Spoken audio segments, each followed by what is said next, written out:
ನಿನ್ನೆ ರಾಜ್ಯದ ಪಿಯುಸಿ ಫಲಿತಾಂಶ ಪ್ರಕಟವಾಗಿದೆ. ಕಳೆದ ವರ್ಷಕ್ಕೆ ಹೋಲಿಸಿದರೆ ದೊಡ್ಡ ಮಟ್ಟದ ಸಾಧನೆ ನಮ್ಮ ವಿದ್ಯಾರ್ಥಿಗಳಿಂದಾಗಿದೆ. ಸಾಧನೆ ಮಾಡಿದಂಥ ವಿದ್ಯಾರ್ಥಿಗಳಿಗೆ ಅಭಿನಂದನೆಯನ್ನು ತಿಳಿಸುವುದರ ಜೊತೆಗೆ ಫೇಲ್ ಆದಂಥ ವಿದ್ಯಾರ್ಥಿಗಳಿಗೆ ಧೈರ್ಯ ತುಂಬುವಂಥ ಕೆಲಸವೂ ಕೂಡ ಆಗಬೇಕಾಗಿದೆ. ಇದರ ಮಧ್ಯೆ ಪಿಯುಸಿ ಮುಗಿಸಿದ್ದಾಯಿತು, ಮುಂದಕ್ಕೇನು ಅನ್ನುವಂಥ ಪ್ರಶ್ನೆ ಸಹಜವಾಗಿ ವಿದ್ಯಾರ್ಥಿಗಳಿಗೂ ವಿದ್ಯಾರ್ಥಿಗಳ ಪೋಷಕರು ಇದ್ದೇ ಇರುತ್ತೆ.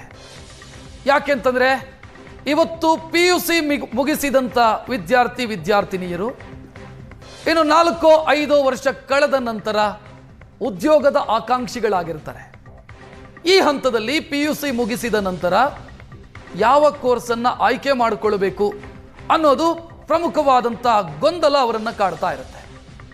ಯಾವ ಕೋರ್ಸನ್ನು ಆಯ್ಕೆ ಮಾಡಿಕೊಳ್ಳಬೇಕು?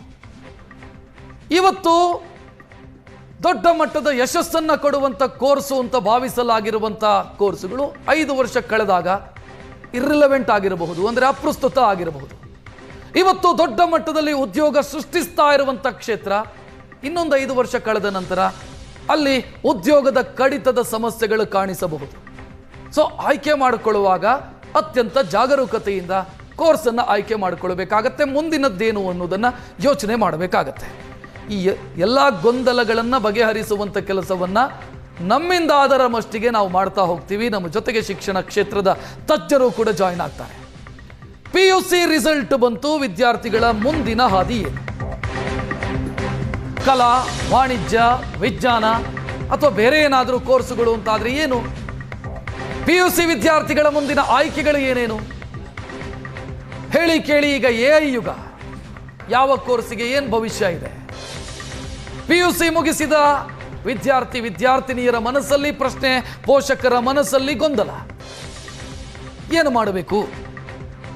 ನಮ್ಮ ಮನೆ ಮಗಳನ್ನ ಏನು ಓದಿಸಬೇಕು? ಅವರ ಆಸಕ್ತಿ ಏನಿರುತ್ತೆ? ಮುಂದಕ್ಕೆ ಏನಾಗುತ್ತೆ? ಜಾಗತಿಕ ಪರಿಸ್ಥಿತಿ ಏನಾಗುತ್ತೆ?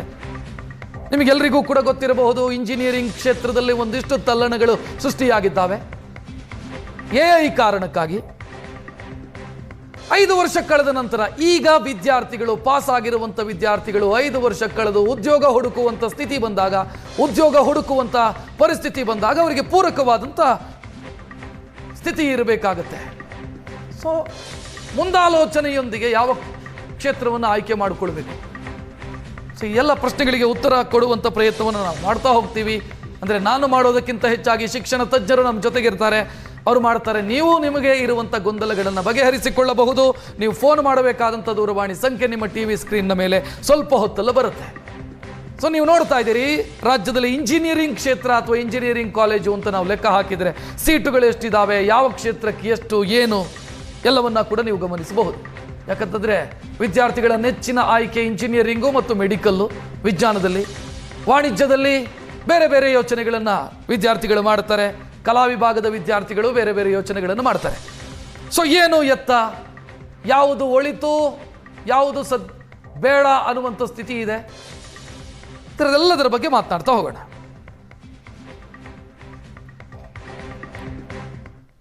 ನಮ್ಮ ಜೊತೆಗೆ ಅತಿಥಿಗಳು ಜಾಯಿನ್ ಆಗಿದ್ದಾರೆ. ಮೊದಲನೇದಾಗಿ ಶಿಕ್ಷಣ ತಜ್ಞ ಡಾಕ್ಟರ್ ಈರೇಗೌಡ ನಮ್ಮ ಜೊತೆಗಿದ್ದಾರೆ. ಗೌಡ್ರೆ ನಮಸ್ತೆ, ಕಾರ್ಯಕ್ರಮಕ್ಕೆ ಸ್ವಾಗತ. ಇದರ ಜೊತೆಗೆ ಕರ್ನಾಟಕ ಪರೀಕ್ಷಾ ಪ್ರಾಧಿಕಾರದ ಅಧಿಕಾರಿ ಮಂಜುನಾಥ್ ಅವರು ಜೊತೆಗಿದ್ದಾರೆ. ನಮಸ್ತೆ, ಕಾರ್ಯಕ್ರಮಕ್ಕೆ ಸ್ವಾಗತ. ಇನ್ನು ವಿಶೇಷ ಅತಿಥಿಯೊಬ್ಬರಿದ್ದಾರೆ, ಅವರು ವಾಣಿಜ್ಯ ವಿಭಾಗದಲ್ಲಿ ರಾಜ್ಯಕ್ಕೆ ಮೊದಲ ರ್ಯಾಂಕ್ ಪಡೆದಂಥ ವಿದ್ಯಾರ್ಥಿನಿ ಅದಿತಿ ಬಾಪು ನಮ್ಮ ಜೊತೆಗಿದ್ದಾರೆ. ಅದಿತಿ ಅವರೇ ನಮಸ್ತೆ, ಅಭಿನಂದನೆ ತಮಗೆ, ಕಂಗ್ರ್ಯಾಚುಲೇಷನ್ಸ್. ನಿಮ್ಮಿಂದಲೇ ಶುರು ಮಾಡ್ತೀನಿ. ಎಕ್ಸ್ಪೆಕ್ಟೇಷನ್ ಇತ್ತ ಔಟ್ ಆಫ್ ಔಟ್ ಬರುತ್ತೆ ಅಂತ, ಒಳ್ಳೆ ಮಾರ್ಕ್ ಬರುತ್ತೆ ಅಂತ ನಿರೀಕ್ಷೆ ಇಟ್ಕೊಂಡಿರ್ತೀರಿ. ಔಟ್ ಆಫ್ ಔಟ್ ಬರುತ್ತೆ ಅನ್ನೋ ನಿರೀಕ್ಷೆ ಇತ್ತ ನಿಮಗೆ? ಅದೇ, ಒಂದು ಸ್ಟೇಟ್ ರ್ಯಾಂಕಲ್ಲಂತೂ ಇರ್ತೀನಂತ ಅನ್ಕೊಂಡಿದ್ದೆ, ಬಟ್ ಟಾಪ್ 1 ಅಂತ ಅನ್ಕೊಂಡಿರ್ಲಿಲ್ಲ. ಬಂದು ಖುಷಿ ಆಯಿತು ತುಂಬ. ಸಿದ್ಧತೆ ಯಾವ ರೀತಿ ಮಾಡ್ಕೊಳ್ತಾ ಇದ್ರಿ ತಾವು ಎಕ್ಸಾಮಿಗೆ? ನಾನು ಡೇ 1ಇಂದನೇ ಫುಲ್ ಎಲ್ಲ ಅವತ್ತಿಂದ ರಿವೈಸ್ ಮಾಡ್ಕೋತಾ ಬಂದೆ. CA ಫೌಂಡೇಶನ್ ಕೋಚಿಂಗ್ ಕೂಡ ಇಂಟಿಗ್ರೇಟೆಡ್ ಆಗಿ ತೊಗೊಂಡಿದ್ದೆ. ಜೈನ್ ಕಾಲೇಜ್ ವಿವಿಪುರಂ ಯಶಸ್ ಅಕಾಡೆಮಿ ಜೊತೆ ಇಂಟಿಗ್ರೇಟ್ ಆಗಿತ್ತು. ಸೊ ಅದರ ಕ್ಲಾಸಸ್ 6:30ವರೆಗೂ ಇರ್ತಾಯಿತ್ತು. ಸೊ ನೆಕ್ಸ್ಟ್ ಆ ಡೇ ಫುಲ್ ಫ್ಯಾಮಿಲಿ ಜೊತೆ ಟೈಮ್ ಸ್ಪೆಂಡ್ ಮಾಡೋದ್ರಲ್ಲೇ ಹೊಟ್ಟೋಗ್ತಾ ಇತ್ತು. ನೆಕ್ಸ್ಟ್ ಡೇ ಬೆಳಗ್ಗೆ ಎದ್ಬಿಟ್ಟು 3 to 6 ಟೈಮಿಂಗ್ಸ್ ಮಧ್ಯ ಹಿಂದಿನ ದಿನ ಏನೇನಾಯಿತು ಎಲ್ಲ ಅವತ್ತಿಂದ ರಿವೈಸ್ ಮಾಡಿ ಕಾನ್ಸೆಪ್ಟ್ ಕ್ಲಾರಿಟಿ ಮಾಡ್ಕೋತಾ ಇದ್ದೆ. ಸೊ ಎಕ್ಸ್ಪೆಕ್ಟೇಷನ್ ಇತ್ತು. ಯಾರಿಗೆ ಕೊಡ್ತೀರಿ ಕ್ರೆಡಿಟು? ಮನೆ ಫ್ಯಾಮಿಲಿ ಯಾವ ರೀತಿ ಸಪೋರ್ಟ್ ಮಾಡಿತ್ತು ಅಂತ? ಈ 600ಕ್ಕೆ 600 ತೆಗೆಯೋದು ಸುಲಭದ ಸಾಧನೆ ಅಲ್ಲ. ಅದೇ full credit to Jain college teachers ಮತ್ತು ನಮ್ಮ ತಾಯಿ ಮತ್ತು ಎಲ್ಲ ಫ್ಯಾಮಿಲಿ ಮೆಂಬರ್ಸ್ಗೆ. ಅವ್ರು ಯಾರು ಪ್ರೆಷರೈಸ್ ಮಾಡಲಿಲ್ಲ ಜಾಸ್ತಿ, ಎಲ್ಲರೂ ಮೋಟಿವೇಟ್ ಮಾಡಿ ಪುಷ್ ಮಾಡಿದ್ರು. ಸೊ ಆದ್ರಿಂದ ಅವರಿಗೆ ಎಲ್ಲ. ದಿನಕ್ಕೆ ಎಷ್ಟು ಹೊತ್ತು ಓದ್ತಾ ಇದ್ರಿ ಅದಿತಿ ತಾವು? ಅದೇ ನಾನು ಸಂಜೆ ಏನು ಓದಕ್ಕಾಗ್ತಾ ಇರಲಿಲ್ಲ. ಸೊ ಬೆಳಗಿನ ಜಾವ 3 hours ಏನು ಓದ್ತಾ ಇದ್ದೆ ಅಷ್ಟೇ. ಎಕ್ಸಾಮ್ಸ್ ಅಂತ ಬಂದಾಗ ಒಂದು 5-6 hours ಓದ್ತಾ ಇದ್ದೆ. ಎಸ್, ಮಾತನಾಡ್ತೀನಿ. ನಿಮ್ಮ ಫ್ಯೂಚರ್ನ ಕನಸುಗಳೇನು ಅನ್ನೋದನ್ನು ಕೇಳ್ತೀನಿ. ನಾನು ಹಿರೇಗೌಡರನ್ನ ಇನ್ಕ್ಲೂಡ್ ಮಾಡ್ತೀನಿ. ಸರ್, ಬಹುಶಃ ಇಲ್ಲಿ ಪ್ರಶ್ನೆಗಳಿರೋದು PUC ಮುಗಿಸಿದ ನಂತರ ಮುಂದೇನು ಅನ್ನುವಂಥ ಪ್ರಶ್ನೆಗಳು ಬರುತ್ತೆ. ಸಹಜ. ರ್ಯಾಂಕ್ ತೆಗೆದಿದ್ದಾರೆ ವಿದ್ಯಾರ್ಥಿಗಳು, ದೊಡ್ಡ ಸಾಧನೆಗಳನ್ನು ಮಾಡಿದಂಥ ವಿದ್ಯಾರ್ಥಿಗಳಿದ್ದಾರೆ, ಜಸ್ಟ್ ಪಾಸ್ ಆದಂಥ ವಿದ್ಯಾರ್ಥಿಗಳಿದ್ದಾರೆ. ಸೊ ಏನು, ಯಾಕಂತಂದರೆ ಜಾಗತಿಕ ಮಟ್ಟದಲ್ಲಿ ಪರಿಸ್ಥಿತಿಗಳು ಬೇರೆ ರೀತಿಯಲ್ಲಿ ಆಗ್ತಾ ಇದ್ದಾವೆ. ನಾವು ಯಾವುದು ಉದ್ಯೋಗ ಕೊಡುವಂಥ ಕ್ಷೇತ್ರ ಅಂತ ಭಾವಿಸಿದ್ವೋ ಅಲ್ಲಿ ತಲ್ಲಣಗಳಾಗ್ತಾ ಇದ್ದಾವೆ. ಸೊ ಏನು ಫ್ಯೂಚರ್ ಏನು ಅಂತ ಸರ್? ಈಗ ವಿಜ್ಞಾನ ವಿಭಾಗದ ವಿದ್ಯಾರ್ಥಿಗಳಿಗೆ ಹಲವಾರು ಆಯ್ಕೆಗಳಿದೆ. ಈಗೇನು ಎಲ್ಲ ಪೋಷಕರ ಮನಸ್ಸಿನಲ್ಲಿ ಮೆಡಿಕಲ್ಲು ಇಂಜಿನಿಯರಿಂಗು ಅಂತ ಎರಡೇ ಇಟ್ಕೊಂಡು ಇದು ಮಾಡ್ತಾ ಇದ್ದಾರೆ, ಅದು ತಪ್ಪು ಕಲ್ಪನೆ. ಮೆಡಿಕಲ್ಲು ಇಂಜಿನಿಯರ್ ಎರಡೇ ಲೈಫ್ ಏನಲ್ಲ. ಈಗ BSc AG ಇದೆ, BVSc ಇದೆ, ನರ್ಸಿಂಗ್ ಇದೆ, ಫಾರ್ಮಸಿ ಇದೆ. ಈ ಥರ ಹಲವಾರು ಕೋರ್ಸ್ಗಳು ನಮ್ಮ ಇದರಲ್ಲಿ ಅವಕಾಶಗಳಿರೋದ್ರಿಂದ ಎಲ್ಲ ಯಾವ್ಯಾವ ಹಂತದಲ್ಲಿ ಮಾರ್ಕ್ಸನ್ನು ಪಡ್ಕೊಂಡಿದ್ದಾರೆ ವಿದ್ಯಾರ್ಥಿಗಳು, ಅವರವರ ಅಂಕಗಳಿಗೆ ಅನುಗುಣವಾಗಿ ಅವ್ರಿಗೆ ಜೀವನ ರೂಪಿಸ್ಕೊಳ್ಳೋದಕ್ಕೆ ಯಾವುದೇ ತೊಂದರೆ ಏನೇನಿಲ್ಲ. ಈಗ ಅದೇ ರೀತಿ ಈಗ ಕಾಮರ್ಸಲ್ಲಿ ನಮ್ಮ ಈ ಮಗು ಟಾಪರ್ ಬಂದಿದ್ದಾರೆ, ಅವ್ರಿಗೂ ಈಗ ಅವ್ರ ಕನಸು CA ಮಾಡಬೇಕು ಅನ್ನೋದು ಇರುತ್ತೆ. ಈಗ ಒಳ್ಳೊಳ್ಳೆ ವಿದ್ಯಾರ್ಥಿಗಳು ಈ ಕಾಮರ್ಸ್ಗೂ ಹೋಗ್ತಾ ಇದ್ದಾರೆ. ಕಾಮರ್ಸಲ್ಲೂ ಸಹ ಈಗ ಕಾಮರ್ಸ್ನಲ್ಲಿ 600ಕ್ಕೆ 600 ಅಂಕಗಳನ್ನ ಪಡ್ಕೊಂಡಿದ್ದಾರೆ ಅಂದರೆ ಅವ್ರ ಹಾರ್ಡ್ ವರ್ಕ್, ಅದರಿಂದ ಹಾರ್ಡ್ ವರ್ಕ್ ಇರ್ತದೆ. ಅವ್ರಿಗೂ ಒಂದು CA ಫೌಂಡೇಶನ್ ಕೋರ್ಸು, ಈ ರೀತಿ ಹಲವಾರು ಕೋರ್ಸ್ಗಳಿದೆ. ಈಗ ವಿಜ್ಞಾನ ವಿಭಾಗದ ವಿದ್ಯಾರ್ಥಿಗಳಿಗೆ ತುಂಬ ಅವಕಾಶಗಳು ಜಾಸ್ತಿ. ಅವ್ರು ಏನಾದರೂ 60-50% ಮೇಲಿರೋರು ಜೀವನ ರೂಪಿಸ್ಕೊಳ್ಳೋದಕ್ಕೆ ವಿಜ್ಞಾನ ವಿಭಾಗದ ವಿದ್ಯಾರ್ಥಿಗಳಿಗೆ ಏನು ತೊಂದರೆ ಇಲ್ಲ. ಆದರೂ ಈಗ ನಮ್ಮ ಸರ್ಕಾರ ಒಂದು ಒಳ್ಳೆಯ ಅವಕಾಶ ಮಾಡಿಕೊಟ್ಟಿದೆ. ಎಲ್ಲದಕ್ಕೂ CET ಮುಖಾಂತರನೇ ಅದು ಕೋರ್ಸಸ್ನ ಆಯ್ಕೆ ಮಾಡ್ಕೊಳ್ಳೋಕ್ಕಿರೋದ್ರಿಂದ ಎಲ್ಲೂ ಮೋಸ ಅಥವಾ ಇನ್ನೊಂದು ಅಡ್ಡದಾರಿ ಹಿಡಿಯೋದಕ್ಕೆ ಅವಕಾಶಗಳೇ ಇಲ್ಲ. ಅದರಿಂದ ಅದು ಒಂದು. ಜೊತೆಗೆ ಈಗ ನಮ್ಮ ಗೌರ್ಮೆಂಟ್ ಕಾಲೇಜ್ ವಿದ್ಯಾರ್ಥಿಗಳಿಗೆ ನಾನು ತುಂಬ ಖುಷಿ ಆಗ್ಬಿಟ್ಟಿದೆ ನೆನ್ನೆಯಿಂದ. ಕಳೆದ ಬಾರಿಗಿಂತ ಈ ವರ್ಷ ಗೌರ್ಮೆಂಟ್ ಕಾಲೇಜ್ ವಿದ್ಯಾರ್ಥಿಗಳು 20% ಒಂದೇ ಸರಿ ರಿಸಲ್ಟ್ ಜಂಪ್ ಆಗಿದೆ. ಹೌದು. ಗೌರ್ಮೆಂಟ್ ಕಾಲೇಜು, ನಾನು ಸ್ಟ್ಯಾಟಿಸ್ಟಿಕ್ಸ್ನ ಬೆಳಿಗ್ಗೆ ನಾವು KCBಗೆ ಫೋನ್ ಮಾಡಿ ತಗೊಂಡಾಗ ಲಾಸ್ಟ್ ಇಯರ್ ಇದ್ದಂಥ ಪರ್ಸೆಂಟೇಜ್ಗೂ ಈ ವರ್ಷ ಇದ್ದಂಥ ಪರ್ಸೆಂಟೇಜ್ಗೂ 20% ಇನ್ಕ್ರೀಸ್ ಆಗಿದೆ. ಅದು ಈಗ ನಮಗೆ ಒಂದು ಪಾಸಿಟಿವ್ ಇದು ನಮ್ಮ ಗೌರ್ಮೆಂಟ್ ಕಾಲೇಜ್ ವಿದ್ಯಾರ್ಥಿಗಳಿಗೆ. ಅದಕ್ಕೆ ಎಲ್ಲರಿಗೂ ಅವಕಾಶ ಇದೆ ಸರ್. ಹಾಗೆ ಚೆನ್ನಾಗಿ ಓದ್ತಕ್ಕಂಥ ಮಕ್ಕಳಿಗೆ ಎಲ್ರಿಗೂ ಅವಕಾಶ ಇದೆ. ಎಸ್, ಮಂಜುನಾಥ್ ಅವರು ತಾವು ಏನು ಹೇಳ್ತೀರಿ? ಬಹುಶಃ ಈ ಹಂತದಲ್ಲೇ ಕನ್ಫ್ಯೂಷನ್ ಕ್ರಿಯೇಟ್ ಆಗೋದು, ಏನು ಮುಂದಕ್ಕೇನು ಅನ್ನುವಂಥ ಒಂದು ಗೊಂದಲ ಸೃಷ್ಟಿಯಾಗುತ್ತೆ ಪೋಷಕರಲ್ಲೂ ವಿದ್ಯಾರ್ಥಿಗಳಲ್ಲೂ. ಏನು ಹೇಳ್ತೀರಿ? ಈಗ ಎಸ್ಪೆಷಲಿ ಸರ್ ಹೇಳಿದಂಗೆ ನಾವು ಏನು PUC ಮಕ್ಕಳು PUC ನಂತರ ಏನು ಮಾಡಬೇಕು ಅಂತ ಕೇಳಿದಾಗ ಎಲ್ಲರ ಮೇಲೆ ನೋಡ್ತಕ್ಕಂಥದ್ದು ಪ್ರೊಫೆಷನಲ್ ಕೋರ್ಸನ್ನೇ, ವೃತ್ತಿಪರ ಕೋರ್ಸ್ಗಳನ್ನೇ ಎಲ್ಲ ಪ್ರತಿಯೊಬ್ಬರು ನೋಡ್ತಾರೆ. ಅದು ಇಂಜಿನಿಯರಿಂಗ್ ಇರ್ಬೋದು, ಮೆಡಿಕಲ್ ಇರ್ಬೋದು, ಆಯುಷ್ ಇರ್ಬೋದು, ಡೆಂಟಲ್ ಇರ್ಬೋದು, ವಾಟ್ ನಾಟ್ ಎಲ್ಲ BSc AG ಇರ್ಬೋದು, ಫಾರ್ಮ್ ಸೈನ್ಸ್ ಇರ್ಬೋದು, ಈ ಎಲ್ಲ ಕೋರ್ಸ್ಗಳನ್ನ ಓದಬೇಕು ಅನ್ನೋದೇ ಇಚ್ಛೆ ಪಡ್ತಾರೆ. ಸೊ ಹಾಗಾಗಿ ಈಗ ಒಂಥರ ಮ್ಯಾಡ್ ರಶ್ ಇರ್ತಕ್ಕಂಥದ್ದೇ ಈ ಒಂದು ಏರಿಯಾಗಳಿಗೆ. ಕೆಲವಾರು ಕನ್ವೆನ್ಷನಲ್ ಕೋರ್ಸಸ್ನ ನಾವು ಆಲ್ಮೋಸ್ಟ್ ಎಲ್ಲ ಬಿಟ್ಟಿದ್ದೀವಿ ಅನ್ಸುತ್ತೆ. ಸೊ ಹಾಗಾಗಿ ವಿದ್ಯಾರ್ಥಿಗಳಿಗೆ ನಾವು ಏನು ಡೈರೆಕ್ಷನ್ ಕೊಡ್ಬೋದು ಅಂತ ಹೇಳಿದ್ರೆ, what ever is in demand in the market, ಆ ಒಂದು ಕೋರ್ಸನ್ನ ಓದಬೇಕು ಅಂತ ನಾನು ಹೇಳ್ತೀನಿ. ಆದ್ರೆ ತಾವು ಹೇಳ್ತಾ ಇದ್ದೀರಿ, ಈಗ ತಾನೆ ಇದರ ಒಂದು ಲೈಫ್ ಸ್ಪ್ಯಾನ್ ಕೇವಲ 5 ವರ್ಷ ಮಾತ್ರ ಇರುತ್ತೆ. ಹಾಗೆ ಮುಂದೆ ಏನು ಅಂತ ಪ್ರಶ್ನೆ ಬಂದಾಗ ಇದಕ್ಕೆ ಉತ್ತರ ಹುಡ್ಕೋದು ಭಾಳ ಕಷ್ಟ ಆಗುತ್ತೆ. ಯಾಕಂದರೆ ಸಮಾಜ ಅಥವಾ ನಿಮ್ಮ ಇಂಡಸ್ಟ್ರಿ ಸೈಡ್ ಏನಿದೆ ಅದು ಈ ರೀತಿ ಚೇಂಜ್ ಆಗ್ತಾ ಇರೋದು ನೋಡಿದ್ರೆ every 5 years means or 3 years means ವೆನೋ ವ್ಯಾಲ್ಯೂ ಫಾರ್ ದ ಎಜುಕೇಷನ್ ಥರ ಆಗ್ಬಿಡ್ತದೆ. What it requires is only the upskilling. So ನಾವು ಆವಾಗವಾಗ ಅಪ್ಸ್ಕಿಲ್ ಆಗ್ತಾ ಇರಬೇಕು, ರೀಸ್ಕಿಲಿಂಗ್ ಇರುತ್ತಲ್ಲ, ಇವೆಲ್ಲ ಮಾಡ್ಕೊಂಡಾಗ ಮಾತ್ರ ನಾವು ಆ ಒಂದು ಏರಿಯಾದಲ್ಲಿ ನಾವು ಉಳ್ಕೊಳ್ಳೋಕೆ ಸಾಧ್ಯ. ಇಲ್ಲದ್ರೆ ಈ ಏನು ಇಂಜಿನಿಯರಿಂಗ್ ಗ್ರಾಜುಯೇಟ್ಸ್ ಇದ್ದಾರೆ ಇಂಥವ್ರಿಗಂತೂ ಭಾಳ ಕಷ್ಟ ಇದೆ. ಮೆಡಿಕಲ್ ಫೀಲ್ಡ್ನೂ ಅಷ್ಟೇ, use of AI has come into picture in every field of ಇದು. ಹಾಗಾಗಿ ಭಾಳ ಮುಂದಿನ ದಿನ ಕಷ್ಟ ಇದೆ. So only thing is we need to learn things, update the skill, update the knowledge. ಅವಾಗವಾಗ ಮಾಡ್ಕೊಂಡು ಹೋದಂಗೆ ಅವರ ಒಂದು ಅಸ್ತಿತ್ವ ಇರುತ್ತೆ ಅಂತ ನಾನು ಭಾವಿಸ್ತೇನೆ. ನಾನು ಅದಿತಿ ಅವ್ರನ್ನ ಕೇಳ್ತೀನಿ, ಏನು ಪ್ಲ್ಯಾನ್ ಮಾಡಿದ್ದೀರಿ ಮುಂದಕ್ಕೆ, ಏನು ಆಗಬೇಕು ಅಂತ ಯೋಚನೆ ತಮ್ಮದು ಅಂತ? ಅದೇ CA ಫೌಂಡೇಶನ್ ಬರಿತಾ ಇದ್ದೀನಿ ಮೇ ಅಲ್ಲಿ. ಸೊ ಹೋಪ್ಫುಲಿ ಚಾರ್ಟೆಡ್ ಅಕೌಂಟೆಂಟೇ ಆಗ್ಬೇಕಂತ. ಅಂದ್ರೆ ಇದು ನಿಮ್ಮ ಯೋಚನೆನಾ ಅಥವಾ ನಿಮ್ಮನ್ನು ಗೈಡ್ ಮಾಡಿದ್ರಾ ಇದರಲ್ಲಿ? ನಮ್ಮ ತಂದೆಯವ್ರ ಕನಸಿತ್ತು ನಾನು ಚಾರ್ಟೆಡ್ ಅಕೌಂಟೆಂಟ್ ಆಗ್ಬೇಕಂತ. ಸೊ ನಾನು ಅದ್ರ ಬಗ್ಗೆ ಸರ್ಚ್ ಮಾಡಿದಾಗ ನನಗೂ ಕೂಡ ಅದ್ರ ಮೇಲೆ ಒಲವು ಜಾಸ್ತಿ ಆಯಿತು. ಸ್ಕೂಲಲ್ಲೂ ಅಷ್ಟೇ ಸೈನ್ಸ್ ಎಲ್ಲ ಓದೋವಾಗ ನಂಗೆ ಸೈನ್ಸ್ ಮೇಲೆ ಅಷ್ಟು ಇಂಟ್ರೆಸ್ಟ್ ಇರ್ತಾ ಇರಲಿಲ್ಲ. ಸೊ ನಾನು ತುಂಬ ಇಷ್ಟಪಟ್ಟು ಕಾಮರ್ಸ್ ತಗೊಂಡಿದ್ದು. ಇವಾಗ ಕೂಡ ಕಾಮರ್ಸಲ್ಲಿ ಎಲ್ಲ ಸಬ್ಜೆಕ್ಟ್ಸು ಇಷ್ಟ ಆಗುತ್ತೆ. ಅಂದರೆ ಓದಬೇಕು ಅಂತ ಓದೋದಲ್ಲ, ಇಷ್ಟಪಟ್ಟೆ ಓದ್ತೀನಿ. ಸೊ ನಿಮ್ಗೆ ಕ್ಲಾರಿಟಿ ಇದೆ ಏನಾಗಬೇಕು ಮುಂದಕ್ಕೆ ಅನ್ನೋದು ಕ್ಲಾರಿಟಿ ಇದೆ. ಮನೆಯವರಿಗೂ ಅದರ ಬಗ್ಗೆ ಸ್ಪಷ್ಟ ಗೊತ್ತಿದೆ, ಏನಾಗಬೇಕು ಅನ್ನೋದು ಸ್ಪಷ್ಟ ಗೊತ್ತಿದೆ. CA ಯೋಚನೆ ಮಾಡ್ತಾ ಇದ್ದೀನಿ. CA ಮಾಡಬೇಕಂತ. ಸರ್, ನಾನು ಕಾರ್ಯಕ್ರಮದ ಆರಂಭದಲ್ಲಿ ಒಂದು ವಿಚಾರ ಹೇಳಿದೆ. ಇವತ್ತು ನಮಗೆ ಅದ್ಭುತ ಅಂತ ಕಾಣಿಸುವಂತ ಹಲವು ಕೋರ್ಸುಗಳು 5 ವರ್ಷದ ನಂತರ ಅಪ್ರಸ್ತುತ ಆಗಬಹುದು. AI ಕಾಲದಲ್ಲಿ ಇದ್ದೀವಿ ನಾವು. ಹೌದು. ಸೊ ಇವತ್ತು ನಮಗೆ ಬಹಳ ಅದ್ಭುತ ಅಂತ ಕಾಣಿಸ್ತಾ ಇದೆ. ಈ ಕ್ಷೇತ್ರದ ಹೋಗುವ ಭವಿಷ್ಯ ಇದೆ ಅಂತ ನಾವು ಇವತ್ತು ಹೇಳ್ಬೋದು. ಬಟ್ ಹೆಂಗೆ ನಾವು ಮುಂದಾಲೋಚನೆಯನ್ನು ಹೆಂಗೆ ಮಾಡೋದಕ್ಕೆ ಸಾಧ್ಯ ಇದೆ? ಈಗ ಎಲ್ಲ ಮೆಡಿಕಲ್ ಫೀಲ್ಡಲ್ಲಿ ಎಲ್ಲ AI ಇಂದನೇ ಆಗುತ್ತೆ ಅನ್ನೋದು ಸುಳ್ಳು. ಯಾಕೆಂದರೆ ಅವ್ರು ಹೇಗೆ ನಮ್ಮದು ಟೆಕ್ನಾಲಜಿ ಇಂಪ್ರೂವ್ ಆಗ್ತಾ ಇದೆ, ಅದೇ ರೀತಿ ಬೇರೆ ಬೇರೆ ರೀತಿ ಕಾಯಿಲೆಗಳು ಅಥವಾ ಇನ್ನೊಂದು ಎವಲ್ಯೂಷನ್ಸು ಇವೆಲ್ಲ ಆಗ್ತಾ ಇರೋದ್ರಿಂದ ನಾವು ಇದೇ ಕೋರ್ಸು ಇನ್ನು 5 ವರ್ಷ ಆದಮೇಲೆ ಮುಗಿದೋಗುತ್ತೆ, 10 ವರ್ಷ ಅದನ್ನು ನಾವು ಹೇಳೋಕ್ಕಾಗಲ್ಲ. ಹಿಂದೆ ಕಂಪ್ಯೂಟರ್ ಸೈನ್ಸ್ ಬಂದಾಗ 3 ವರ್ಷ ಮಾತ್ರ ಕಂಪ್ಯೂಟ್ರು ಎಲ್ಲ ಜಾಬೇ ಹೊರಟೋಗ್ತದೆ ಅಂದರು. ಈಗೇನು ಕಂಪ್ಯೂಟರ್ ಇದ್ದೂ ಅಷ್ಟೇ ಜಾಬ್ ಆಪರ್ಚುನಿಟೀಸು ಕ್ರಿಯೇಟ್ ಆಗ್ತಾ ಇದೆ. ಅದರಿಂದ ಯಾವುದನ್ನು ನಾವು ಅಪ್ರಸ್ತುತ ಅಥವಾ ಮುಂದೆ ವ್ಯಾಲ್ಯೂ ಇರಲ್ಲ ಅಂತ ಡಿಸೈಡ್ ಮಾಡೋಕ್ಕಾಗಲ್ಲ. ಅದ್ರ ಬಗ್ಗೆ ನಾವು ಹಾರ್ಡ್ ವರ್ಕ್ ಚಿಂತನೆ ಒಂದನ್ನು ಮಾಡಬೇಕೇ ವಿನಃ ಈ ಕೋರ್ಸು ಈ ಥರ ಮುಂದೆ ಇದಾಗುತ್ತೆ ಈ ಥರ ಆಗುತ್ತೆ ಅಂದರೆ. ಈಗ ಟಿವಿನಲ್ಲೂ ಈಗ ನಿಮ್ಮ ಚಾನಲ್ ಅಡ್ವಾನ್ಸ್ಡ್ ಟೆಕ್ನಾಲಜಿ ಯೂಸ್ ಮಾಡ್ತಾ ಇದ್ರಿ, ನೆಕ್ಸ್ಟ್ ಅನದರ್ 5 years ಇನ್ನೂ ಅಡ್ವಾನ್ಸ್ ಆಗಿರುತ್ತೆ. ಅದೇ ರೀತಿ ಅಪ್ಸ್ಕಿಲ್ ಆಗಬೇಕು, ಅಪ್ಸ್ಕಿಲ್ ಆಗ್ಬೇಕಷ್ಟೇ. ಯಾವುದನ್ನು ನಾವು ಈಗ ಈ ಫೀಲ್ಡ್ ಮುಳುಗೋಗುತ್ತೆ, ಈ ಫೀಲ್ಡ್ ಇಲ್ಲ, ಆ ಥರ ಇಲ್ಲ. ಹಿಂದೆ ಸಿವಿಲ್ ಓದಿದ್ರೆ ಅಂತ ಅಂದ್ರು, ಸಿವಿಲ್ ಹೊರಟೋಗುತ್ತೆ ಅಂದ್ರೆ. ಈಗ ಕನ್ಸ್ಟ್ರಕ್ಷನ್ ಸಿವಿಲ್ ಇಲ್ದವ್ರು ಕನ್ಸ್ಟ್ರಕ್ಷನ್ ಹೆಂಗಾಗುತ್ತೆ? ಅದಕ್ಕೆ ವಿದ್ಯಾರ್ಥಿಗಳ ಇಚ್ಛೆಗೆ ಅನುಸಾರ ಅವ್ರ ಕೋರ್ಸನ್ನ ಆಯ್ಕೆ ಮಾಡ್ಕೊಳ್ಳಿ, ಅವ್ರು ಇಷ್ಟಪಟ್ಟದನ್ನ ಆಯ್ಕೆ ಮಾಡ್ಕೊಳ್ಳಿ. ಈಗ ಯಾವುದೋ ಒಂದು ಇದರಿಂದ ಜಾಬ್ ಸಿಗಲ್ಲ ಅನ್ನೋದನ್ನ ನಾವು ಮಕ್ಕಳಿಗೆ ನಾನು ಡೈರೆಕ್ಷನ್ಸ್ ಹೇಳ್ತೀನಿ. ಎಫೆಕ್ಟ್ ಯಾವ ರೀತಿ ಇದೆ ಅಂತ ಸರ್, ಎಫೆಕ್ಟ್ ಎಲ್ಲಾ ಫೀಲ್ಡ್ ಅಲ್ಲಿ ಏನು ಎಫೆಕ್ಟ್ ಆಗೋದಿಲ್ಲ. ಯಾಕಂದ್ರೆ artificial is always artificial, natural is always natural.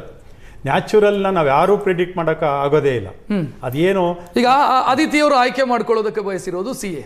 Sir, ಅದಕ್ಕೆ ಡಿಮ್ಯಾಂಡ್ ಇದೆ. ಅಲ್ಲಿಗೂ AI ಪ್ರವೇಶ ಆಗಿದೆ ಈಗ. ಸರ್, ಈಗ ಎಲ್ಲಿಗೂ ಪ್ರವೇಶ ಆಗಿದೆ. ಸರ್, ಈಗ AI ಆಪರೇಟ್ ಮಾಡೋರು ಯಾರು?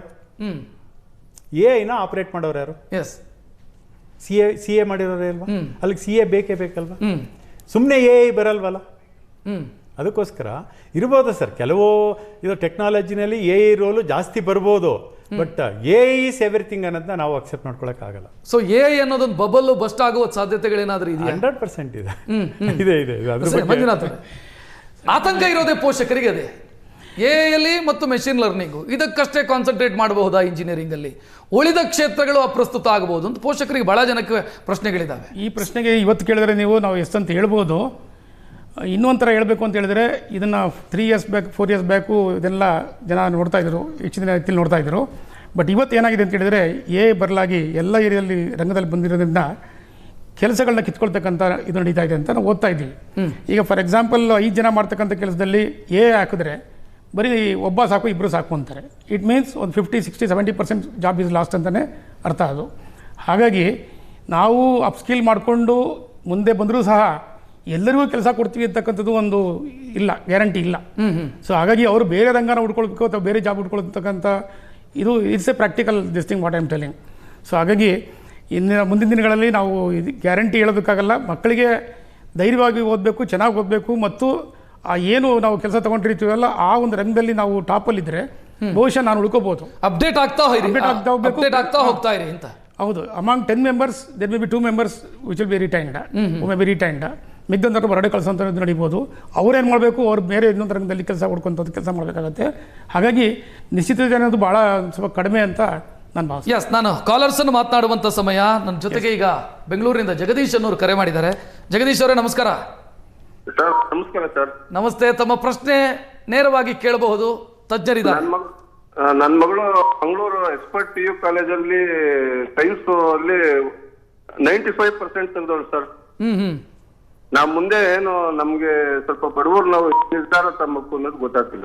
ಸರಿ, ತಮ್ಮ ಮಗಳದ ಆಸಕ್ತಿ ಏನಿದೆ? ಅವಳು MBBSಗೆ ಹೋಗ್ಬೇಕು ಅಂತ ಆಸೆ ಐತೆ ಸರ್. ಸರ್ ಎಸ್, ಆರ್ಥಿಕವಾಗಿ ಅಷ್ಟೊಂದು ಚೈತನ್ಯ ಇಲ್ಲ ಅಂತ ಹೇಳುತ್ತಾವ. ನಾನು ಆರ್ಥಿಕವಾಗಿ ಅಷ್ಟೊಂದು ಬಲವಾಗಿಲ್ಲ ಅಂತ. ಹೌದು sir.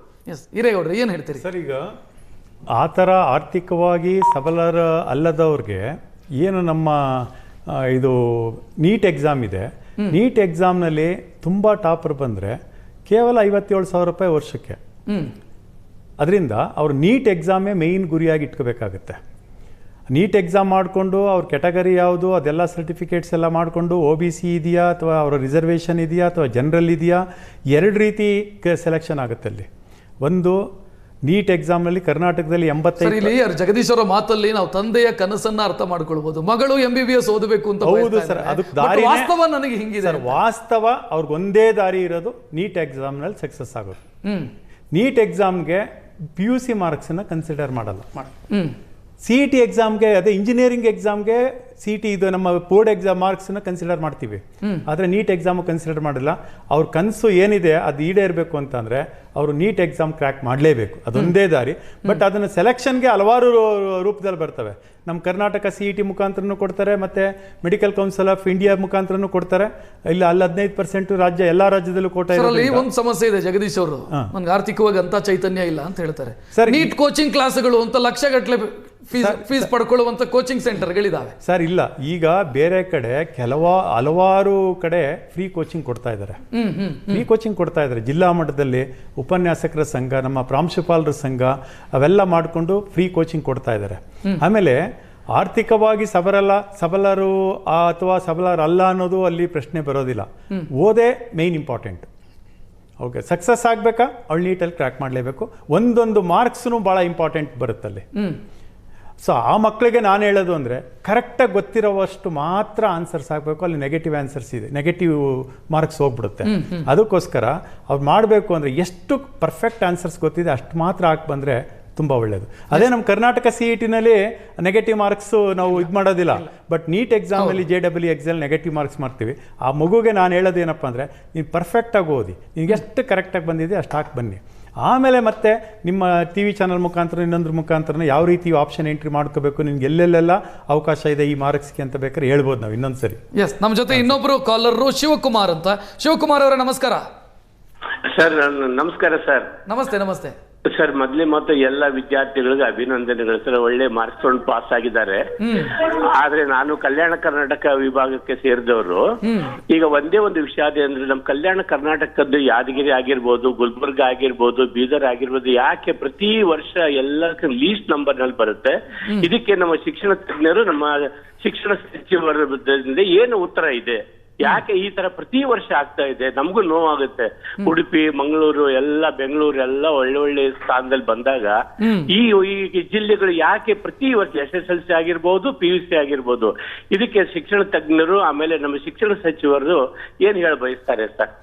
Yes thank you Shivakumar ಅವರೇ. ನಾನು ಇಬ್ಬರಲ್ಲಿ ಯಾರು ಇದಕ್ಕೆ ಉತ್ತರ ಕೊಡ್ತೀರಿ? ಎಸ್ ಮಂಜುನಾಥ್ ಕಲ್ಯಾಣ ಕರ್ನಾಟಕದ ಬಗ್ಗೆ ಸರ್. ಕಲ್ಯಾಣ ಕರ್ನಾಟಕದಲ್ಲಿ ಯಾಕೆ ರಿಸಲ್ಟ್ ಕಡಿಮೆ ಆಗಿದೆ, ಯಾಕೆ ಕಂಪೇರ್ ಮಾಡ್ಕೋತಾ ಇದ್ದಾರೆ ಅಂದರೆ, ಅಲ್ಲಿರ್ತಕ್ಕಂಥ ವಿದ್ಯಾರ್ಥಿಗಳು ವಲಸೆ ಹೋಗ್ತಾ ಇದ್ದಾರೆ. ಬಿಜಾಪುರ ಇರ್ಬೋದು ಅಥವಾ ಯಾದಗಿರಿ ಇರ್ಬೋದು, ಆ ಕಡೆ ಎಲ್ಲ ವಿದ್ಯಾರ್ಥಿಗಳು, ಕಲಬುರಗಿ, ಯಾದಗಿರಿ ಆ ಕಡೆ ವಿದ್ಯಾರ್ಥಿಗಳು ಬುದ್ಧಿವಂತರ ಸಂಖ್ಯೆ ಅವರು ಅಲ್ಲಿ ರೀಜನಲ್ಲಿ ಒಪ್ಕೊಳ್ದೇನೆ ಬೇರೆ ಕಡೆ ವಲಸೆ ಹೋಗಿ ಎಜುಕೇಶನ್ ತಗೋತಾ ಇದ್ದಾರೆ. ಅಲ್ಲಿರೋರ್ಗೆ ಅಲ್ಲಿ ಕಂಪೇರ್ ಮಾಡ್ಕೋತಾ ಇದ್ದಾರೆ. ನನಗೆ ಯಾಕೆಂದರೆ ನಾನು ಕರ್ನಾಟಕ ರಾಜ್ಯ ಪ್ರಾಂಶುಪಾಲರ ಉಪನ್ಯಾಸಕರ ಸಂಘದ ಅಧ್ಯಕ್ಷ ಆಗಿ ಇವೆಲ್ಲನೂ ನಾವು ನೋಡಿದ್ದೀವಿ. ಕಲ್ಯಾಣ ಕರ್ನಾಟಕಕ್ಕೆ ತುಂಬ ಸರಿ ನಾವು ವಿಸಿಟ್ ಮಾಡಿದ್ದೀವಿ. ಅಲ್ಲೂ ಎಜುಕೇಷನ್ ತುಂಬ ಚೆನ್ನಾಗಿದೆ ಸರ್. ಕಲ್ಯಾಣ ಕರ್ನಾಟಕಕ್ಕೆ ಕೊಟ್ಟಿರ್ತಕ್ಕಂಥ ಅವಕಾಶಗಳು ಸರ್ಕಾರ ನಮ್ಮ ಈ ಕರ್ನಾಟಕಕ್ಕೆ ಕೊಟ್ಟಿಲ್ಲ. ಅದನ್ನು ಅವರು ಉಪಯೋಗಿಸ್ಕೋಬೇಕು. ಉಪಯೋಗಿಸ್ಕೋಬೇಕು. ಯಾಕಲ್ಲಿ ರಿಸಲ್ಟ್ ಕಡಿಮೆ ಬರ್ತಾ ಇದೆ ಅಂದರೆ, ಯಾರು ಬುದ್ಧಿವಂತರು ಅಂತ ಅವ್ರ ಪೇರೆಂಟ್ಸ್ ತಿಳ್ಕೊಂಡಿದ್ರೆ ಅವರು ಬೇರೆ ಕಡೆ ವಲಸೆ ಹೋಗ್ತಾ ಇದ್ದಾರೆ. ಮಂಗಳೂರು ಎಕ್ಸ್ಪರ್ಟ್ಗೆ ಹೋಗೋದು, ಇನ್ನೊಂದು ಮಂಗಳೂರು ಕಡೆ ಹೋಗೋದು, ಬೆಂಗಳೂರು ಕಡೆ ಬರೋದು ಮಾಡ್ತಾ ಇದ್ದಾರೆ. ಅಲ್ಲಿ ಕಲ್ಯಾಣ ಕರ್ನಾಟಕದಲ್ಲಿ ಬುದ್ಧಿವಂತರು ಮಕ್ಕಳಿಲ್ಲ ಅಥವಾ ಅಲ್ಲಿ ಸ್ಕೋರ್ ಮಾಡ್ತಾ ಇಲ್ಲ ಅನ್ನೋದು ನಾನು ಒಪ್ಕೊಳ್ಳೋಕೆ ರೆಡಿ ಇಲ್ಲ. ಯಾಕೆ ಅಂದರೆ, ಯಾರು ಒಂದು ಸ್ವಲ್ಪ ಬಡತನ ರೇಖೆಗಿಂತ ಕಡಿಮೆ ಇದ್ದಾರೆ ಅವರು ಅಲ್ಲಿ ಓದ್ತಾ ಇದ್ದಾರೆ. ಅವ್ರಿಗೆ ಓದ್ತಾ ಇರೋಕೆ ಅವರೇಜ್ ರಿಸಲ್ಟ್ ಬರ್ತಾ ಇದೆ. ಬಟ್ ಕರ್ನಾಟಕ ಸರ್ಕಾರ ಪೂರ್ಣ ಪ್ರಮಾಣದಲ್ಲಿ ಫೆಸಿಲಿಟೀಸ್ನ ಕಲ್ಯಾಣ ಕರ್ನಾಟಕಕ್ಕೆ ಕೊಟ್ಟಿದೆ. ಅದ್ರ ಜೊತೆಗೆ ರಿಸರ್ವೇಷನ್ ಅವ್ರಿಗಿರೋದ್ರಿಂದ ಬೇರೆಯವ್ರಿಗಿಂತ ಕಡಿಮೆ ಅಂಕ ಬಂದ್ರೂ ಅವ್ರಿಗೆ ಸೀಟ್, ಅಪರ್ಚುನಿಟಿ ಜಾಸ್ತಿ, ಅವಕಾಶಗಳು ಜಾಸ್ತಿ ಇದೆ. ಈಗ ವಾಣಿ ಅನ್ನೋರು ನಮ್ಮ ಜೊತೆಗೆ ಶಿವಮೊಗ್ಗದಿಂದ. ವಾಣಿ ಅವರೇ ನಮಸ್ಕಾರ. ನಮಸ್ತೆ ಸರ್. ನಮಸ್ತೆ, ಮಾತಾಡಿ ವಾಣಿ ಅವರೇ. ನಮ್ PCMC ತಗೊಂಡಿದ್ದ ಮಗ 94 ಆಗಿದೆ. ಓಕೆ. ನೆಕ್ಸ್ಟ್ ಅವನು AI ಅಂಡ್ ಡಾಟಾ ಸೈನ್ಸ್ ಮಾಡ್ಬೇಕು ಅಂತ ಇದ್ದಾನೆ. ಅದು ಮುಂದೆ ಹೆಂಗೆ ಅಂತ. ಎಸ್, ನಾನು ಮಂಜುನಾಥ್ ಅವರನ್ನು ಕೇಳ್ತೀನಿ. AI, machine learning, data science ಇದೀಗ ಹಾಟ್ ಸಬ್ಜೆಕ್ಟ್, ಹಾಟ್ ಟಾಪಿಕ್ ಮತ್ತು ಫ್ಯೂಚರ್ ಇದೆ ಅಂತ ಜನ ಭಾವಿಸಿದ್ದಾರೆ. ಇವು ಕೂಡ ಪ್ರತಿ ಪೇರೆಂಟ್ಸನ್ನು ಸಹ ನಮ್ಮಲ್ಲಿ ಬರ್ತಕ್ಕಂಥವ್ರು, ಕೆ ಬರ್ತಕ್ಕಂಥವ್ರು ನಮಗೆ ಆರ್ಟಿಫಿಷಿಯಲ್ ಇಂಟೆಲಿಜೆನ್ಸ್ ಬೇಕು, ಮಿಷಿನ್ ಲರ್ನಿಂಗ್ ಬೇಕು, ಕಂಪ್ಯೂಟರ್ ಸೈನ್ಸ್ ಬೇಕು, ಇನ್ಫಾರ್ಮೇಷನ್ ಸೈನ್ಸು ಕಡಿಮೆ ಆಗ್ತಾ ಇದೆ. ಹಾಗಾಗಿ ಈ ಎಲ್ಲ ಕಂಪ್ಯೂಟರ್ ರಿಲೇಟೆಡ್ ಸಬ್ಜೆಕ್ಟ್ಸನ್ನೇ ಕೇಳ್ಕೊಂಬರ್ತಾರೆ. ಸೊ ಇದು ಅವರವರ ಒಂದು ಏನು ಮಾರ್ಕ್ಸ್ ಸ್ಕೋರ್ ಮಾಡ್ತಾರೆ ಅದ್ರ ಮೇಲೆ ಡಿಪೆಂಡ್ ಆಗುತ್ತೆ. ಈಗ 94% PCMC. ನನಗೆ ನನ್ನ ಆಸಕ್ತಿ ಇರೋದು AI ಅಂತ ಹುಡುಗ ಹೇಳ್ಕೊಳ್ತಾ ಇದ್ದಾನೆ ತಾಯಿ ಹತ್ರ. ತಾಯಿ ಪ್ರಶ್ನೆ ಇರೋದು ಮಾಡಿಸಬಹುದಾ ಬೇಡವಾ ಅಂತ. ಹೌದು, ಮಾಡಿಸ್ಬೋದು, ಏನು ತೊಂದರೆ ಇಲ್ಲ. ಅವನ ಕೆಪಾಸಿಟಿ ನೋಡಿದಾಗ ಅವನು ಮಾಡಿಸ್ಬೋದು, ತೊಂದರೆ ಇಲ್ಲ. ಇಲ್ಲಿ 94% ಬರ್ತಿದ್ದಂಗೆ ಇದು ಗ್ಯಾರಂಟಿ ಅಲ್ಲ, ಇದು PUC ಮಾರ್ಕ್ಸ್, ಇದು 50% ಮಾತ್ರ ನಾವು ತೆಗೆದುಕೊಳ್ಳೋದು. ಇದನ್ನು ರಿಮೈನಿಂಗ್ 50% CET ಎಕ್ಸಾಮ್ ತಗೋತೀವಿ ನಾವು.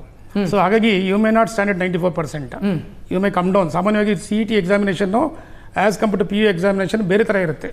ಅಲ್ಲಿ ಕನ್ವೆನ್ಷನಲ್ ಎಕ್ಸಾಮಿನೇಷನ್ ಬರಿತೀವಿ ನಾವು, ಅಲ್ಲಿ ಹೌದು ಪೇಪರ್ ರೈಟಿಂಗ್ ಎಕ್ಸಾಮಿನೇಷನ್ ಬರಿತೀವಿ, ಕನ್ವೆನ್ಷನಲ್ ಟೈಪ್ ಇರುತ್ತೆ. Where we come to this KE examination, it's a multiple choice question, objective type question. So objectivity is very important here.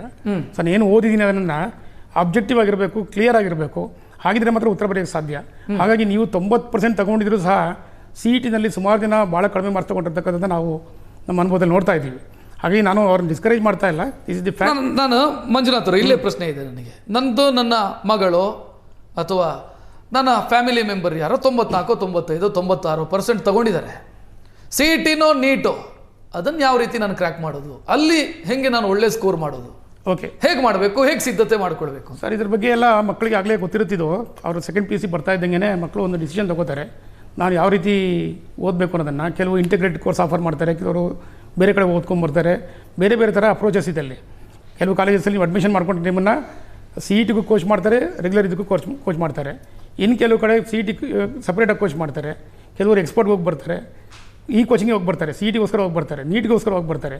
So ಈ ಥರ ಅವಕಾಶಗಳಿರೋದ್ರಿಂದ ಈ ಹೆಚ್ಚಿನ ರೀತಿಯಲ್ಲಿ ಸಿಟಿ ಮಕ್ಕಳು ಇವ್ರುಗಳಿಗಂತೂ ಸಾಕಷ್ಟು ಇಂಟರ್ನೆಟ್ ಫೆಸಿಲಿಟೀಸ್ ಎಲ್ಲ ಇರುತ್ತೆ, ಮತ್ತು ಬೇರೆ ಬೇರೆ ಕೋಚಿಂಗ್ ಸೆಂಟರ್ಸ್ ಇರುತ್ತೆ. ಅಲ್ಲಿ ಹೋಗಿ ಅವರು ಮಲ್ಟಿಪಲ್ ಚಾಯ್ಸ್ ಕ್ವಶನ್ಸನ್ನು ಅವ್ರ ಟೆಸ್ಟ್ಗಳು ತೊಗೋಬೋದು. ಸೊ ಹಾಗಾಗಿ ಅವಕಾಶಗಳು ಹೆಚ್ಚಿಗೆ ಇರೋದ್ರಿಂದ ಅವರಿಗೆ ಒಂದು ಸ್ವಲ್ಪ ಹೆಚ್ಚಿನ ರೀತಿಯಲ್ಲಿ ಅವಕಾಶಗಳು ಜಾಸ್ತಿ ಅಂತ ನಾನು ಭಾವಿಸ್ತೇನೆ. ನಾನು ಹಿರೇಗೌಡ್ರನ್ನ ಅದೇ ಪ್ರಶ್ನೆ ಕೇಳ್ತೀನಿ ಸರ್. ಇಲ್ಲಿ ಪ್ರಶ್ನೆ ಇರೋದೇ ಅದು. ನಗರದ ವಿದ್ಯಾರ್ಥಿಗಳು ಅವ್ರಿಗೆ ಗೊತ್ತಿರುತ್ತೆ, ನಾಲೆಜ್ ಇರುತ್ತೆ, ಅವರಿಗೆ ಗೈಡ್ ಮಾಡೋರು ಇದ್ದಾರೆ. ನನ್ನ ಕನ್ಸರ್ನ್ ಇರೋದು ನನ್ನ ಗ್ರಾಮೀಣ ಪ್ರದೇಶದ ವಿದ್ಯಾರ್ಥಿಗಳ ಪರಿಸ್ಥಿತಿ ಏನು, ಅವರನ್ನು ಗೈಡ್ ಮಾಡೋರು ಯಾರು, ಅವ್ರಿಗೆ ಹೇಳ್ಕೊಡೋರು ಯಾರು? ಗ್ರಾಮೀಣ ಪ್ರದೇಶದಲ್ಲೂ ಸಹ ಈಗ ನಮ್ಮ ಪದವಿ ಪೂರ್ವ ಶಿಕ್ಷಣ ಇಲಾಖೆ ಆನ್ಲೈನಲ್ಲಿ ಕೋಚಿಂಗ್ ಕೊಡ್ತಾ ಇದ್ದಾರೆ, ಈಗಲೂ ಕೊಡ್ತಾ ಇದ್ದಾರೆ. ಅದನ್ನು ಯೂಸ್ ಮಾಡ್ಕೋಬೋದು. ಜೊತೆಗೆ ಕೆಲವು ಸಂಘ ಸಂಸ್ಥೆಗಳು ಗ್ರಾಮೀಣ ಪ್ರದೇಶದ ವಿದ್ಯಾರ್ಥಿಗಳಿಗೆ ಒಂದೊಂದು ಕಾಲೇಜಲ್ಲಿ ಸ್ವಲ್ಪ ಊಟದ ವ್ಯವಸ್ಥೆ ಎಲ್ಲ ಮಾಡಿ, ಉಳ್ಕೊಳ್ಳೋ ವ್ಯವಸ್ಥೆ ಮಾಡಿ ಫ್ರೀಯಾಗಿ ಕೊಡ್ತಾ ಇದ್ದಾರೆ. ಅದೂ ವ್ಯವಸ್ಥೆ ಇದೆ. ಈ ಸರಿ ನಮ್ಮ ಪದವಿ ಪೂರ್ವ ಶಿಕ್ಷಣ ಇಲಾಖೆ ತುಂಬ ಸ್ಟೆಪ್ಸ್ ತಗೊಂಡಿದೆ. ಇಷ್ಟು ರಿಸಲ್ಟ್ ಬರಬೇಕು ಅಂದರೆ ಆ ಪದವಿ ಪೂರ್ವ ಶಿಕ್ಷಣ ಇಲಾಖೆಗೆ ನಾವು ಒಬ್ಬ ಶಿಕ್ಷಣ ತಜ್ಞನಾಗಿ ಥ್ಯಾಂಕ್ಸ್ ಹೇಳಬೇಕಾಗತ್ತೆ. ತುಂಬ ಸ್ಟೆಪ್ಸ್ ತಗೊಂಡಿದೆ. ಅಕಾಡೆಮಿಕ್ ಸೆಕ್ಷನ್ನು ಮತ್ತು ಇರ್ತಕ್ಕಂಥ ನಮ್ಮ ಭರತ್ ಅವರು ಡೈರೆಕ್ಟ್ ಇದಾರಲ್ಲ, ತುಂಬ ಸ್ಟೆಪ್ಸ್. ನನ್ನ ಪ್ರಶ್ನೆ ಇದ್ದಿದ್ದು ಸರ್, PUC ಪಾಸ್ ಆಯಿತು, ಒಳ್ಳೆ ಸ್ಕೋರಲ್ಲೇ ಪಾಸ್ ಮಾಡಿದ್ದೀನಿ ನಾನು. ನೆಕ್ಸ್ಟ್ ಆಪ್ಷನ್ಗಳು ಸರ್, ನೆಕ್ಸ್ಟೂ ಸಹ ಪದವಿ ಪೂರ್ವ ಶಿಕ್ಷಣ ಇಲಾಖೆ ಈಗ ಅವ್ರಿಗೆ ಏನು ಮ್ಯಾಚ್ ಇದು MCQs ಅಂತ ಮಾಡಿಸ್ತಾ ಇದ್ದಾರೆ, ಅದಕ್ಕೆ ಸ್ಟೆಪ್ಸ್ ತಗೊಂಡಿದ್ದಾರೆ, ತಗೊಂಡು ಮಾಡ್ತಾ ಇದೆ. ಬಟ್ ಅವರು ಅದನ್ನ ಅವಕಾಶಗಳನ್ನ ಉಪಯೋಗಿಸ್ಕೋಬೇಕು. ನಮ್ಮ ಪೋಷಕರಲ್ಲಿ ಏನೊಂದು ಪ್ರಾಬ್ಲಮ್ ಇದೆ ಅಂದರೆ, ಎಲ್ಲೋ ಒಂದು ಕಡೆ ಚೆನ್ನಾಗಿ ಬರ್ತಾ ಇದೆ ಅಂದರೆ ನನ್ನ ಮಗ ಅಲ್ಲಿ ಹೋಗಿದ್ರೆ ನನ್ನ ಸಕ್ಸಸ್ ಆಗ್ತಿದ್ನೇನೋ, ಇವ್ರು ಚೆನ್ನಾಗಿ ಮಾಡಲ್ವೇನೋ, ಇದು ಪೋಷಕರಲ್ಲಿ ಗೊಂದಲ ಕಾಡ್ತಾ ಇದೆ. ಎಸ್, ಒಬ್ರು ಕಾಲರ್ ಇದ್ದಾರೆ ಸರ್, ಅನಿಲ್ ಕುಮಾರ್ ಕೋಲಾರದಿಂದ. ಅನಿಲ್ ಅವರೇ ನಮಸ್ತೆ ಸರ್. ನನ್ನ ಪ್ರಶ್ನೆ ನಿಕಟಪೂರ್ವ ನಿರ್ದೇಶಕರು ಆರ್ ಮಂಜುನಾಥ್ ಸರ್ ಅವ್ರಿಗೆ. ಸರ್, ಇಂಜಿನಿಯರಿಂಗ್ ಕಾಲೇಜು ಮತ್ತೆ ಗೌರ್ಮೆಂಟ್ ಪಾಲಿಟೆಕ್ನಿಕ್ ಗಳಲ್ಲಿ ಸೀಟ್ಗಳು ಅಡ್ಮಿಷನ್ ಆಗ್ತಾ ಇಲ್ಲ ಸರ್. ಎಷ್ಟೋ ಕೋರ್ಸ್ಗಳು ಓಪನ್ ಮಾಡಿದ್ದೀರಾ, ಆದ್ರೂ ಅಡ್ಮಿಷನ್ಸ್ ಆಗ್ತಿಲ್ಲ. ಅದೇನಕ್ಕೆ ಏನು ಅಂತ? ಯಾಕಂದ್ರೆ ಇಂಜಿನಿಯರಿಂಗ್ ಅಲ್ಲಿ ಪಾಸ್ ಔಟ್ ಜಾಸ್ತಿ ಜನ ಆಗ್ತಿದ್ದಾರೆ, ಅವ್ರಿಗೇನ್ ಕೆಲಸ ಸಿಗುತ್ತೋ ಇಲ್ವೋ ಅಂತ. ಮತ್ತೆ ಈ GKVK ಈ ಅಗ್ರಿಕಲ್ಚರ್ ಹಾರ್ಟಿಕಲ್ಚರ್ ಕೊಡಿಸಿ ಸಿಕ್ಕಾಪಟ್ಟೆ ಡಿಮ್ಯಾಂಡ್ ಇದೆ. ಈಗ ಒಂದ್ ಗಂಜುಳ ಹಿಡ್ಕೊಂಡೋದ್ರು ಅದಕ್ಕೂ ದುಡ್ಡು ಕೊಡ್ತಾರೆ ಇವಾಗ. ಅದಕ್ಕೋಸ್ಕರ ಏನಾದ್ರು ಎಫೆಕ್ಟ್ ಆಗಿದೆಯಾ ಅಂತ ತಾವು ನಿರ್ದೇಶಕರಾಗಿದ್ರೆ ತಮ್ಮ ಅಭಿಪ್ರಾಯ ಸರ್? ಎಸ್ ಮಂಜುನಾಥ್ ಅವರೇ. ಸರ್, ಏನಿಲ್ಲ, ಇದು ಇಂಜಿನಿಯರಿಂಗ್ ಕಾಲೇಜಸ್ಗೆ ನೀವು ನೋಡಿದಾಗೆ ಈಗ ಪ್ರಪಂಚ ಏನು ಚೇಂಜ್ ಆಗ್ತಾ ಇದೆ, ಹಾಗಾಗಿ ಟೆಕ್ನಾಲಜಿ ಚೇಂಜ್ ಆಗ್ತಿರೋದ್ರಿಂದ ಕೆಲವು ಏರಿಯಾಸ್ ಮಾತ್ರ ಜನ ಹೋಗ್ತಾ ಇದ್ದಾರೆ ಹೊರತು ಬೇರೆ ಕೋರ್ಸ್ಗಳಿಗೆ ಡಿಮ್ಯಾಂಡ್ ಕಡಿಮೆ ಇದೆ. ಈ ನಿಟ್ಟಿನಲ್ಲಿ ಸರ್ಕಾರ ಲಾಸ್ಟ್ ಟೈಮ್ ಒಂದು ನಿರ್ಧಾರ ತೆಗೆದುಕೊಂಡು ಏನು ಅಂತ ಹೇಳಿದ್ರೆ, ಸಿವಿಲ್ ಮತ್ತು ಮೆಕ್ಯಾನಿಕಲ್ ಕೋರ್ಸ್ಗೆ ಡಿಮ್ಯಾಂಡ್ ಕಡಿಮೆ ಆಗಿರೋದ್ರಿಂದ ಆ ಕೋರ್ಸ್ಗೆ ಮಕ್ಕಳು ಬಂದು ಸೇರಿಕೊಂಡ್ರೆ ಅವ್ರಿಗೆ 50% ಶುಲ್ಕದಲ್ಲಿ ವಿನಾಯಿತಿ ಕೊಡ್ತೀವಿ ಅಂತ ಒಂದು ಆದೇಶ ಮಾಡ್ತು. ಸೊ ಹಾಗಾಗಿ ಮಕ್ಕಳಿಗೆ ಅಲ್ಲಿ ಎನ್ಕರೇಜ್ಮೆಂಟ್ ಮಾಡಿ ಅಲ್ಲಿ ಹೊರಗಡೆ ತರಬೇಕು ಅಂತ, ಮುಂದೆ ತರಬೇಕು ಅನ್ನೋ ಉದ್ದೇಶ. ಅಲ್ಲ ಸರ್, ಅಲ್ಲ ಆತಂಕ ಏನಿದೆ ಅಂತಂದ್ರೆ, ನೀವು ಶುಲ್ಕ ಕಡಿಮೆ ಮಾಡ್ಬೋದು, 4-5 ವರ್ಷದ ನಂತರ ನನಗೆ ಉದ್ಯೋಗ ಯಾರು ಕೊಡಿಸ್ತಾರೆ? ಅದಕ್ಕೆ ಡಿಮಾಂಡ್ ಇಲ್ಲ ಅಂತಂದ್ರೆ ನಾನು ಅದನ್ನು ಸೆಲೆಕ್ಟ್ ಮಾಡಿ ಹೋಗಿ ನನಗೆ ಸಮಸ್ಯೆ ಆದರೆ ಯಾರು ಜವಾಬ್ದಾರಿ ಅಂತ ಅವ್ರಿಗೆ ಆತಂಕ ಇರೋದು. ಸರ್, ಇಂಜಿನಿಯರಿಂಗಲ್ಲಿ ಇದು ಯಾವತ್ತೂ ಸೈಕಲ್ ಆಫ್ ಆಪರೇಷನ್ಸ್ ಆ ಥರ ಇರ್ತಿದ್ದು. ಮೊದಲು ಇತ್ತು, ಇದು ಇವತ್ತೆಲ್ಲ ಹೊಸದಾಗಿ ಬಂದಿರತಕ್ಕಂಥದ್ದೆಲ್ಲ. ಸಿವಿಲ್ನಲ್ಲಿ ಅಥವಾ ಇಂಜಿನಿಯರಿಂಗ್ನಲ್ಲೆಲ್ಲ ಒಂದು ಕಾಲದಲ್ಲಿ 1965-70 ಡೌನ್ ಆಗಿ ಮತ್ತೆ ಮೇಲೆ ಬಂದು ಮತ್ತೆ ಇದು ಸೈಕಲ್ ಆಫ್ ಆಪರೇಷನ್ಸ್ ಇರುತ್ತಿದ್ದು. ಈಗ ಸದ್ಯಕ್ಕೆ ಭೂಮಿ ಇರತಕ್ಕಂಥ for the last 10-15 years computer science ಇದೆ. ಸೊ ಹಾಗೆ ನಡ್ಕೊಂಡು ಹೋಗ್ತಾ ಇದೆ. ಇದು ಒಂದು ಸ್ಯಾಚುರೇಷನ್ ಲಿಮಿಟ್ ಅಂತ ತಲುಪದಲ್ಲಿ ಬಹುಶಃ ಅದು ಒಂದು ಮಟ್ಟಿಗೆ ಅಂದರೆ ಒಂದೊಂದು ಕಾಲೇಜಲ್ಲಿ ಇಂಟೇಕು ಮೊದಲು 60 ಇದ್ದಿದ್ದಂತ ಇವತ್ತು 600 ಇದೆ, 700 ಇದೆ. ಪ್ರೈವೇಟ್ ಯೂನಿವರ್ಸಿಟಿಯಲ್ಲಿ 700 ಇದೆ. So where is the question of other institution surviving? ಈಗ ನಾನು ನಮ್ಮ ಸಂಸ್ಥೆಯಲ್ಲಿ 60 ಜನ ಇಟ್ಕೊಂಡಿರ್ತೀನಿ, ಇವರು ಒಂದು 700 ಜನ ತೊಗೊಂಡಾಗ ಈ ಸಂಸ್ಥೆನ ಮುಚ್ಚಿ ಎಲ್ಲ ಆ ಕಡೆ ಹೋಗ್ತಕ್ಕಂಥ ಪರಿಸ್ಥಿತಿ ಬಂದಿರುತ್ತೆ. ಯಾಕಂದರೆ ಫೆಸಿಲಿಟೀಸು ಅಷ್ಟು ಮಟ್ಟಿಗೆ ಕೊಡೋಕ್ಕಾಗಲ್ಲ ಅಂತ. ಸೊ ಈ ನಿಟ್ಟಿನಲ್ಲಿ ಎಲ್ಲಿ ಡಿಮ್ಯಾಂಡ್ ಇದೆ ಜನ ಅಲ್ಲಿ ಹೋಗ್ತಕ್ಕಂಥದ್ದು ಸಹಜ. ಇದನ್ನು ನಾವು ಬಹುಶಃ ಮುಂದಿನ ದಿನಗಳಲ್ಲಿ ಸಿವಿಲ್, ಮೆಕ್ಯಾನಿಕಲ್ ಇದೆಲ್ಲ ರಿವೇ ಮಾಡಬೇಕು ಅಂತ ಆಗಲಿಕ್ಕೆ ಸಮಿತಿಗಳೆಲ್ಲ ಮಾಡಿದ್ದಾರೆ, ಸರ್ಕಾರ ಮಟ್ಟದಲ್ಲಿ ಮಾಡಿದ್ದಾರೆ. ಇದು ಮುಂದಿನ ದಿನಗಳು ಬರ್ಬೋದು. As and when the demand picks up, people will start going to those course. Yes, ಮಾತನಾಡೋಣ. ನಾನು ಇನ್ನಷ್ಟು ಕಾಲರ್ಸ್ ಜೊತೆಗೂ ಮಾತನಾಡ್ತೀನಿ. ಚಿಕ್ಕ ಬ್ರೇಕ್ ನಂತರ ಕಾರ್ಯಕ್ರಮ ಮುಂದುವರಿಯುತ್ತೆ.